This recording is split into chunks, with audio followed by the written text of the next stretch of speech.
আসসালামু আলাইকুম Cyrus kitchen channel থেকে আপনাদের সবাইকে স্বাগতম। আশা করি সবাই ভালো আছেন। আজকে আপনাদের সাথে যে রেসিপিটা তৈরি করতে চলেছি সেটা কিন্তু সবারই খুব প্রিয় একটা খাবার। বলুন তো সেটা কি? এতক্ষণে তো দেখে বুঝেই ফেলছেন যে আজকে কি তৈরি হতে চলেছে। তবে আজকের হালিমটা কিন্তু আমি কোনো গরুর মাংস বা মুরগির মাংস দিয়ে তৈরি করতেছি না। আজকের হালিমটা আমি খাসির মাংস দিয়ে তৈরি করব। চলুন শুরু করি। আমি এখানে রাঁধুনি মিক্সড হালিমটা নিয়েছি। আপনারা চাইলে যে কোনো ব্র্যান্ডের হালিম নিতে পারেন। তারপরে যে আমি এখানে চাল আর ডালের মিশ্রণের প্যাকেটটা কেটে একটা বাটিতে নিয়ে নিলাম। এর সাথে যে হালিমের মশলাটা আছে ওটাকেও আমি কেটে একটা বাটিতে নিয়ে নিলাম। তারপরে যে চাল ডালের মিশ্রণটাকে ফুটন্ত গরম পানি দিয়ে আমি এটাকে মিশিয়ে রাখবো। এই যে আমার মিশানো শেষ। এখন এটাকে আমি একটা সাইডে রেখে দিব। তারপরে আমি একটা কড়াই বসিয়ে দিলাম।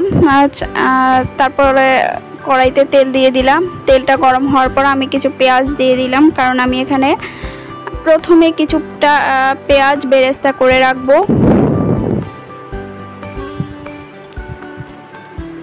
পেঁয়াজগুলো ব্রাউন কালার হয়ে আসলে আমি উঠিয়ে নিব। কিছুটা পেঁয়াজ উঠিয়ে নিব আর কিছুটা রেখে দিব।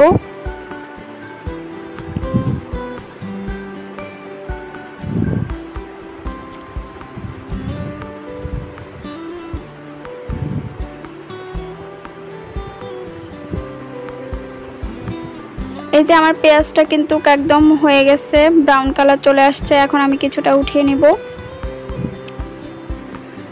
তারপর যে পেঁয়াজগুলো আছে ওগুলাতে আমি আরও কিছু পেঁয়াজ অ্যাড করে দিলাম।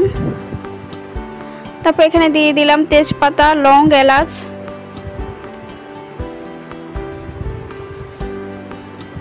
তারপর দিয়ে দিলাম এখানে 1.5 চামচ রসুন বাটা, 1 চামচ আদা বাটা দিয়ে এগুলো আমি মিশিয়ে নিব।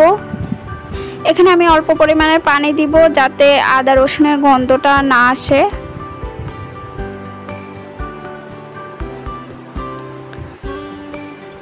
তারপর এখানে আমি দিয়ে দিব 2 চামচ মরিচের গুঁড়া, 1 চামচ হলুদের গুঁড়া, তারপর 1/2 চামচ লবণ। লবণের পরিমাণটা কম দিয়েছি কারণ হালিমের মশলাতে লবণ থাকবে। তারপর হালিমের মশলাটা অ্যাড করে দিলাম, দিয়ে এগুলো আমি নেড়ে ছেড়ে দিব। তারপর এখানে আমি অল্প পরিমাণে পানি অ্যাড করব মশলাটা কষানোর জন্য।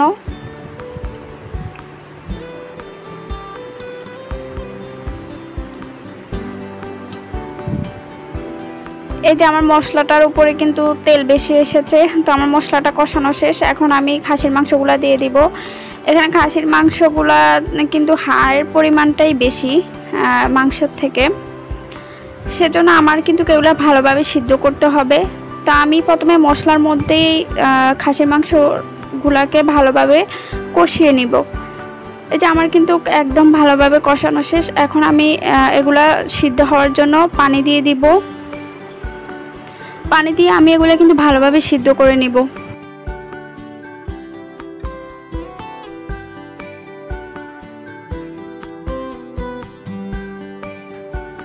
এই যে আমার মাংসটা কিন্তু একদম সিদ্ধ হয়ে আসছে, আর যতটুকু সিদ্ধ করা বাকি আছে ওইটা কিন্তু আমার হালিমের ওই যে ডাল চালের যে মিশ্রণটা আছে ওইটার সাথে চলে আসবে।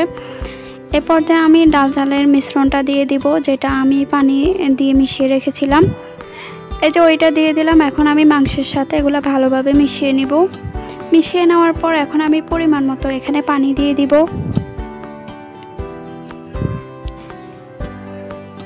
পানি দিয়ে আবার আমি নেড়ে ছেড়ে দিব।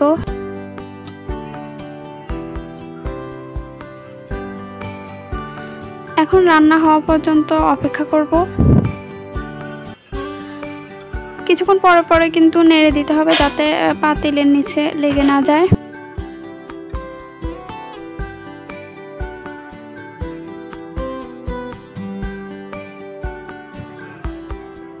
এখন এতে কিছু আমি হালিমের মশলা অ্যাড করে দিব, যেটা আমি আগে রেখে দিয়েছিলাম আলাদা করে, সেটা এখন দিয়ে দিলাম।